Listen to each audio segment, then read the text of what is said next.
अस्सलाम वालेकुम। सब्सक्राइब कीजिए उर्दू टीवी को अपने मोबाइल पर देखने के लिए रेड कलर के बटन को प्रेस कीजिए और घंटी भी दबा दीजिए। अल्लाह हाफिज़।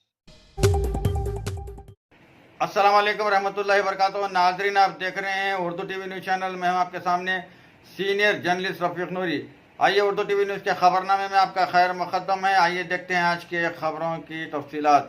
हल्के संभली संगारेड्डी में मुख्तलिफ सियासी जमातों के उम्मीदवार इंतखाबी मुहिम जोर व शोर से चला रहे हैं।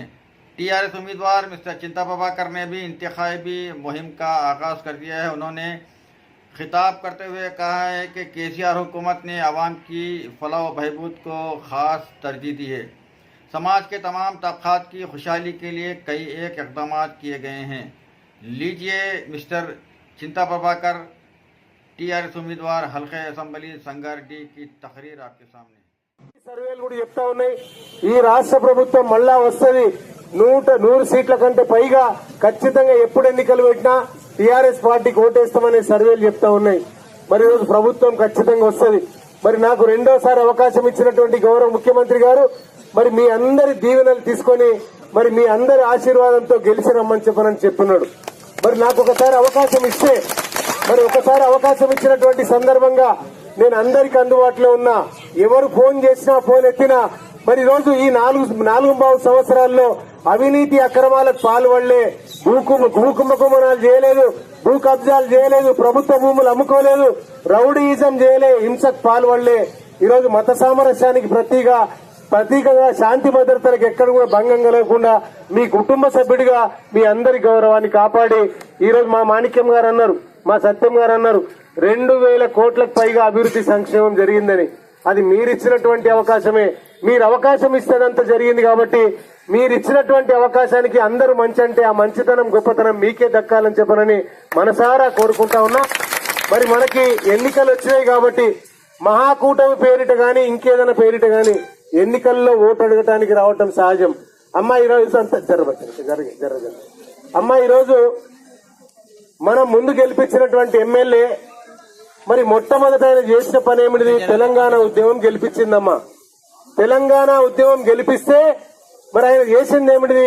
ఇక తెలంగాణ ఉద్యమంలో మనకి ఏముండదు, కాంగ్రెస్ లో కలిసిపోదామని చెప్పిన అప్పుడు ఉన్నటువంటి అధికారంలో కలిసిపోయి మంచిగానే పని చేసిండా. మొట్టమొదట ఆయన తాళి కట్టిన భార్య ఇక్కడనే ఉన్నది, కొడుకు బిడ్డ రక్తం పంచుకొని పుట్టిన వాళ్ళు ఈయనే ఉన్నారు. కానీ డబ్బుల కోసం ఎంత నీచమైన పని చేశారని చెప్పారనే దానికి, డబ్బుల కోసం ఎంత నీచమైన పని చేశాడనే దానికి ఆయన భార్యకు బదులుగా ఇంకొక ఆమెను తీసుకుపోయిండు అమెరికా. వాళ్ళ పిల్లల ప్లేస్ లో ఇంకో వాళ్ళని తీసుకొని పోయిండు, డబ్బులు మాత్రం తీసుకొచ్చిండు. కానీ ఇక్కడికి వచ్చినాక ఒక మాట అన్నారు, మన ఆయన సంపాదించింది మొత్తం మీకే పెట్టిండని. ఎవరు అడిగినరమ్మా? భార్య ఈయనే ఉంటది, పిల్లలు ఈయనే ఉంటారు. మరి ఈ భార్య ఒరిజినలా, ఆ భార్య ఒరిజినలా? ఈ పిల్లలు ఒరిజినలా, ఆ పిల్లలు ఒరిజినలా? ఇది దీంతో ప్రారంభమైంది. ఇక అమీన్పూర్ లా పేరిట చచ్చిపోయిన వాళ్ళ పేరిట భూములు అమ్ముకొని ఈరోజు ఆ డబ్బులు వంచి పెడతా అంటాడు.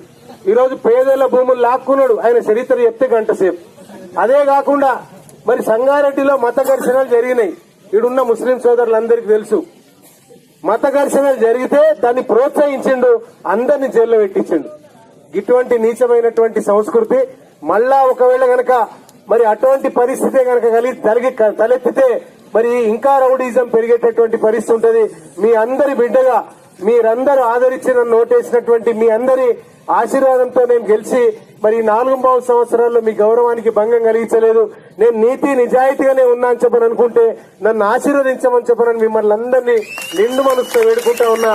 ఈ రోజు ఇక్కడ పాల్గొన్నటువంటి మహిళా తల్లులు, అక్కా చెల్లెలకి, అన్నాదమ్ముళ్ళకి అందరికి కూడా మరొకసారి హృదయపూర్వకంగా శిరస్సు వచ్చి నమస్కారాలు తెలియజేస్తూ జై తెలంగాణ, జై తెలంగాణ.